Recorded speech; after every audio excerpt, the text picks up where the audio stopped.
Avoid these cancer-causing vegetables. Did you know that cancer is responsible for 1 in every 6 deaths worldwide?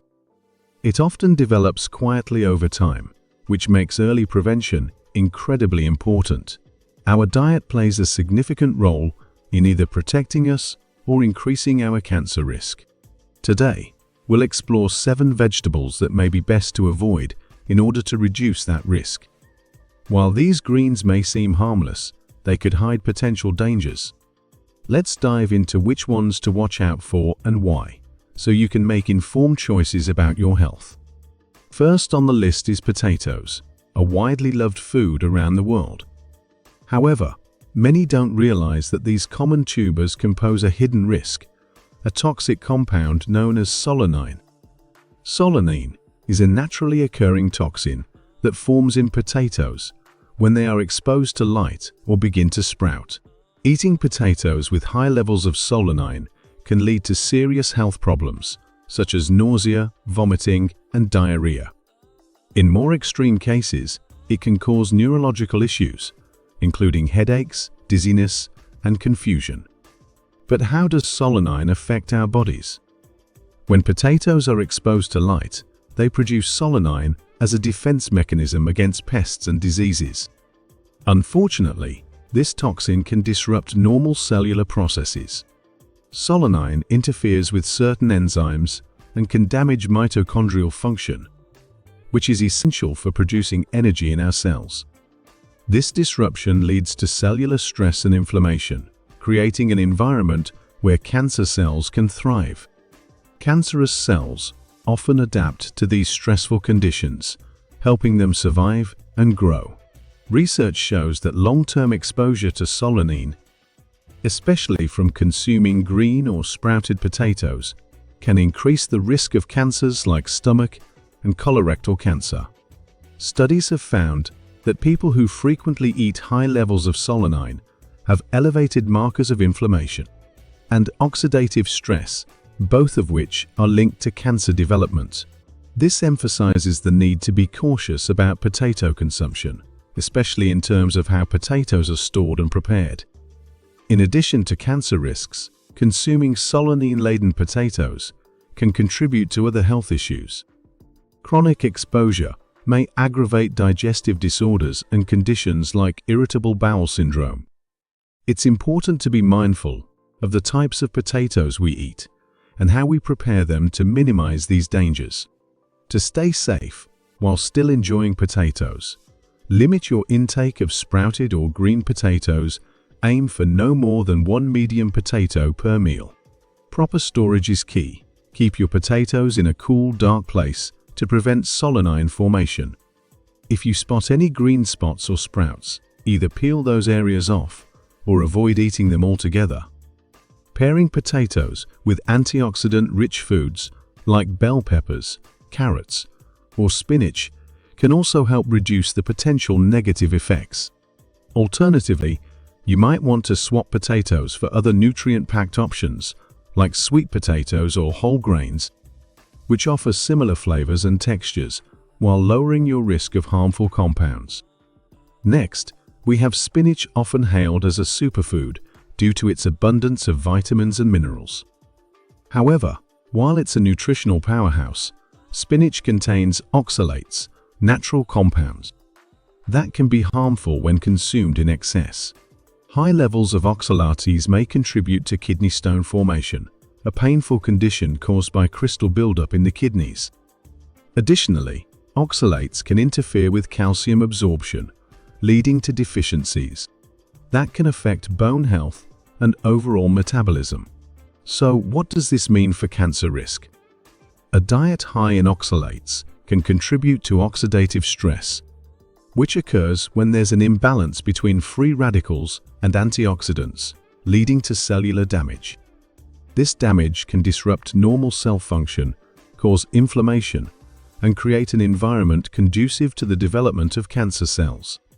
Studies suggest that consuming foods high in oxalates may increase the risk of certain cancers, particularly kidney and bladder cancer. Research has shown a correlation between high oxalate intake and a higher incidence of bladder cancer, underlining the importance of moderating spinach consumption. If you're a spinach lover but want to reduce potential risks, a moderate intake of 1 to 2 cups per day is recommended.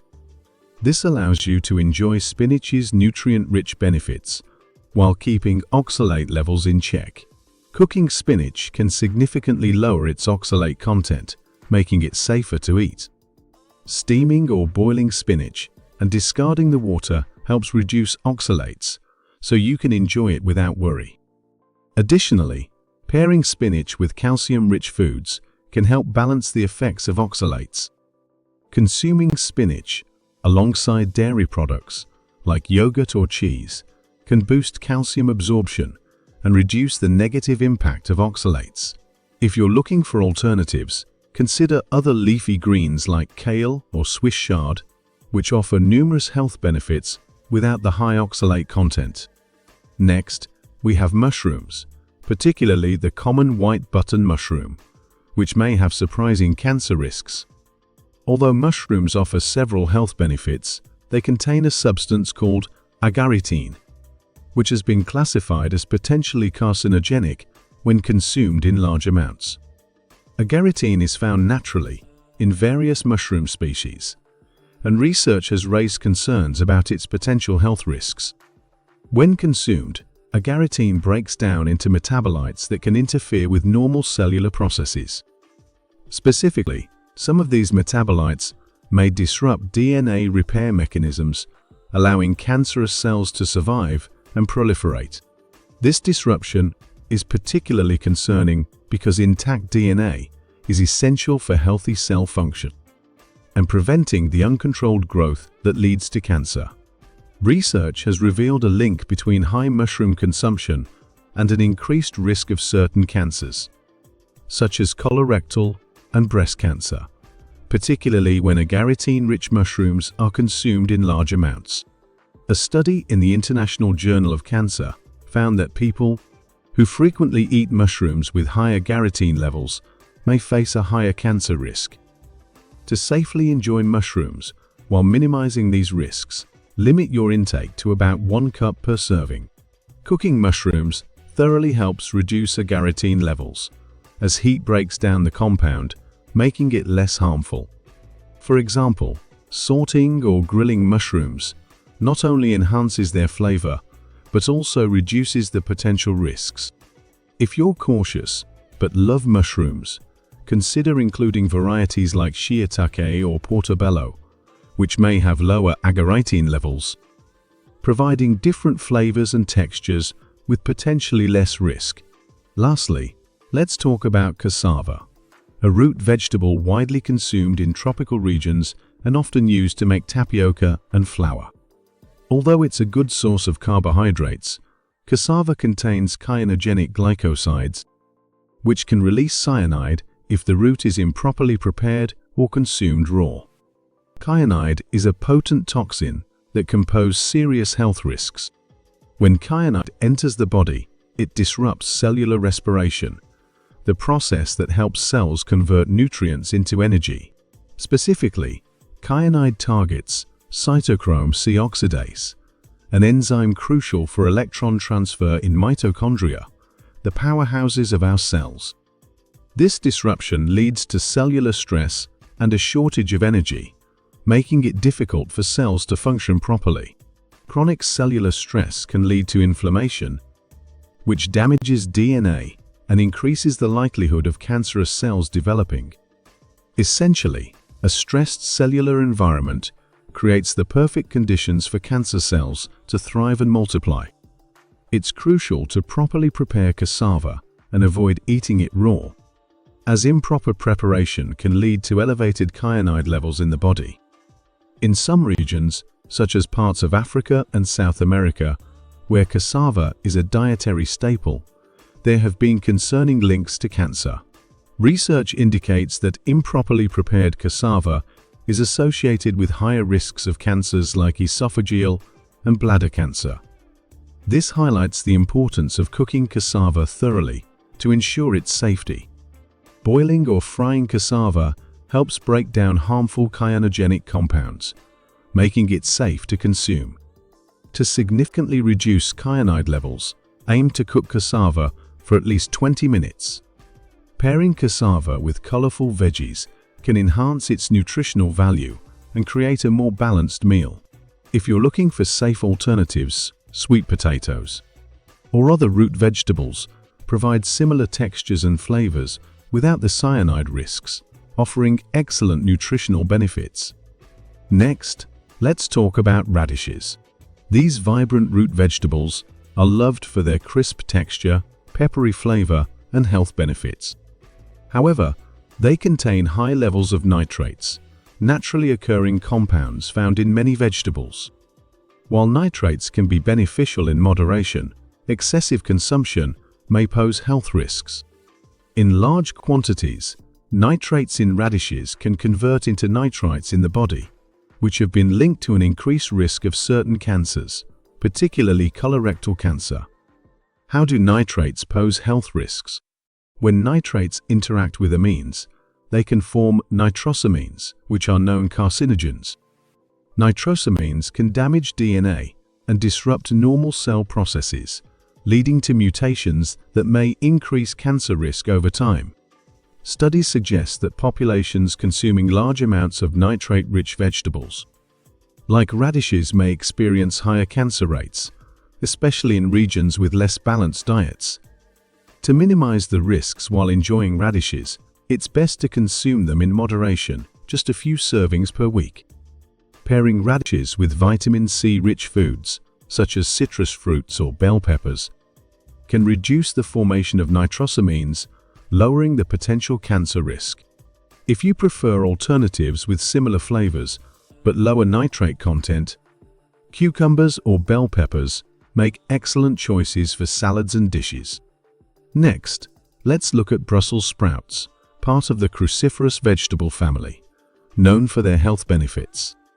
Like other cruciferous vegetables, Brussels sprouts contain glucosinolates, which can break down into harmful compounds in the body. These compounds are often praised for their cancer-fighting properties, but excessive consumption can lead to thyroid dysfunction and other health problems. How do glucosinolates affect our health? When we eat Brussels sprouts, glucosinolates break down into metabolites like isothiocyanates, which offer protective effects against cancer by promoting detoxification and reducing inflammation. However, high intake of glucosinolates can disrupt thyroid hormone production, potentially leading to hyperthyroidism, a condition that causes fatigue, weight gain, and metabolic issues. Research has shown that consuming large amounts of cruciferous vegetables, like Brussels sprouts, may increase the risk of thyroid cancer, especially in those with iodine deficiency. Brussels sprouts are a rich source of vitamin K, essential for bone health and blood clotting. To enjoy Brussels sprouts while minimizing risks, limit your intake to about 1 cup per serving, and pair them with iodine-rich foods like fish, dairy, or seaweed to support thyroid health. For a healthy alternative to Brussels sprouts, try incorporating asparagus or zucchini into your meals.